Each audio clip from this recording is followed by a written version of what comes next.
Mayroong isang hadis ang propeta sallallahu alaihi wasallam na kung saan itong hadis na ito mga kapatid, ito yung tagpo ni Musa alaihi salam at ni Malakul Maut.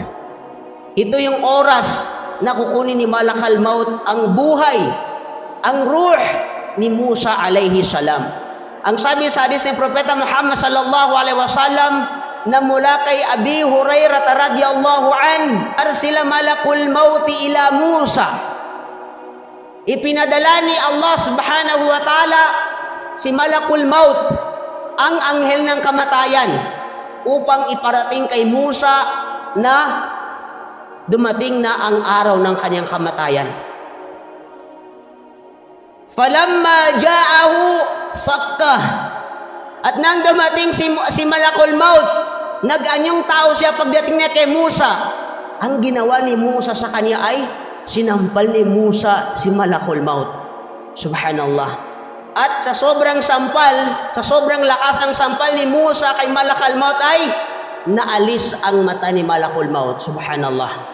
Sinasabi ng mga scholar natin, kabilang si Imam Nawawi, ang pagsampal ni Musa kay Malakul Maut ay hindi niya batid na yung dumating pala sa kanya ay si Malakul Maut, nang sa ganun ay kunin ang buhay, kaluluwa ni Musa alayhi salam.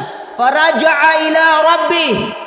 Pagbalik niya kay Allah subhanahu wa ta'ala, ang sabi ni Malakul Maut, faqala arsaltani ila 'abdin la yuridul maut.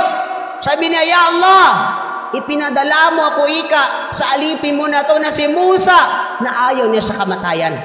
Ang ginawa ni Allah subhanahu wa ta'ala ay binalik ni Allah subhanahu wa ta'ala ang mata ni Malakul Maut. At inutusan siya muli ni Allah subhanahu wa ta'ala, faraddallahu alayhi aynahu wa qal, irji' faqul lahu yad'u yadahu ala matni thawrin.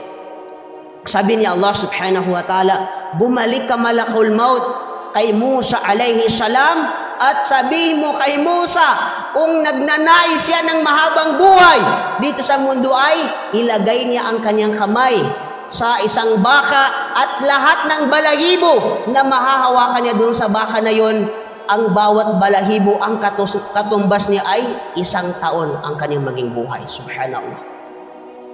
Pag hinawakan mo yung baka, ilang balahibo ang mahahawakan mo doon sa baka. At ang bawat balahibo ay katumbas niya ay 1 taon. Ganun kahaba ang buhay na inaalay ni Allah subhanahu wa ta'ala kay Musa alayhi salam. Ang sagot ni Musa alayhi salam kay Malakul Maut, sabi niya, Malakul Maut, at pagkatapos ng lahat, ano ang mangyayari? Anong ibig sabihin? Sabi niya, ya Malakul Maut, kung ibibigay sa akin ni Allah subhanahu wa ta'ala ang ganyang kahabang buhay, ano ang mangyayari? Ang sabi ni Malakul Maut, pagdating ng takdang araw ng iyong kamatayan, ay papatayin pa rin kita. Kaya ang sagot ni Musa alayhi salam, Malakul Maut, kung papatayin mo rin pala ako sa takdang araw, ay mas mainam na kunin mo na ang aking buhay ngayon. At sa tagpo na yun, yun yung oras na kinuha ni Malakul Maut ang buhay ni Musa alayhi salam. Pero bago yumao si Musa alayhi salam, hiningi niya kay Allah subhanahu wa ta'ala na siya ay mamatay sa banal na lugar, sa Palestine. Hiningi niya kay Allah subhanahu wa ta'ala na doon siya abutan ng kamatayan, at doon nga inabutan ng kamatayan si Musa alayhi salam. At sabi ng mga scholar natin, si Musa alayhi salam ay inilibing siya sa Mount Nebo. Ito ay nasa Jordan. Doon mismo nilibing si Musa alayhi salam. Yan ay mga sagradong lugar ng mga propeta at sugo ni Allah subhanahu wa ta'ala. Mga kapatid Islam, anong mapupulot natin na aral dito sa tagpo ni Musa at ni Malakul Maut? Unang-una mga kapatid, kung ang kamatayan ay nabibili lang ng isang tao, marahil lahat ng mga ari-arian natin ay ibenta natin para lang mabili natin ang kamatayan. Kung kaya lang natin tumbasan ang kamatayan o palitan ng anumang material na bagay, kayamanan, kaharian, marami sa mga tao na mas gugustuhin niya na maubos sa lahat ng kanyang kayamanan para lang hindi siya mamatay. Subhanallah.